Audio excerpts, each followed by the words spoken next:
Você sabia que as ofertas na igreja primitiva eram milionárias?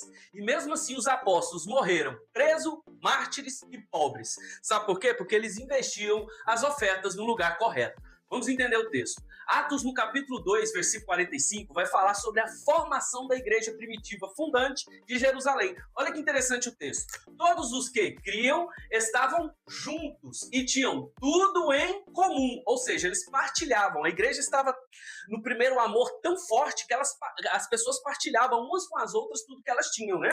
Vendiam suas propriedades e bens. Então veja, eles vendiam propriedades e bens. Se hoje um bem, um lote, uma casa, um carro vale tanto, imagina naquele tempo que valia uma propriedade. E as pessoas estavam se desfazendo das suas propriedades e bens e distribuindo o produto entre todos à medida que tinham necessidade. Então veja que os irmãos que estavam convertendo ao cristianismo fundante, eles estavam vivendo uma experiência de amor tão grande que eles estavam vendendo as coisas e distribuindo conforme a necessidade de cada um. Sabe o que os apóstolos estavam fazendo? Era o princípio da justiça social. Ora, os apóstolos estavam vivendo os verdadeiros princípios fundantes da lei mosaica.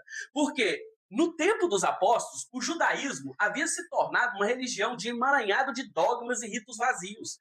A filosofia fundante da lei mosaica, os princípios, a justiça social, a equidade, a responsabilidade social, nada disso era discutido mais. O ponto era o que? A religiosidade, o dogmatismo, os ritos vazios. A região dos judeus, no tempo dos apóstolos, era dividida entre Galileia dos gentios, que era uma área mais rural, a Samaria, que era a área herege, né, considerada herege, e a Judéia. A Judéia era o grande centro econômico e cultural do povo judeu. Era lá que ficava Jerusalém, era aqui que ficava o templo. E eles eram cercados pelo mundo greco-romano, onde cada cidade tinha a sua divindade. Corinto era Afrodite, Éfeso era Diana, Colosso era Cibele. Cada povo tinha sua divindade. Já o povo judeu tinha sua, que é Yahvé, e o seu templo, que era uma das maravilhas do mundo antigo. O templo dos judeus não se tornava mais só um lugar de religião. Era um local de peregrinação, era um banco que tinha que trocar moedas, era uma feirinha de Herodes. Então a religião tinha se tornado vazia, dogmática e só visava lucro e dinheiro.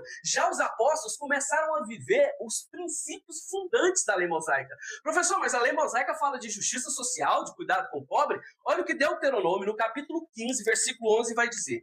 Pois nunca deixará de haver pobres na terra. Por isso eu lhes ordeno, abra a mão para o seu irmão, para o necessitado e para o pobre da sua terra.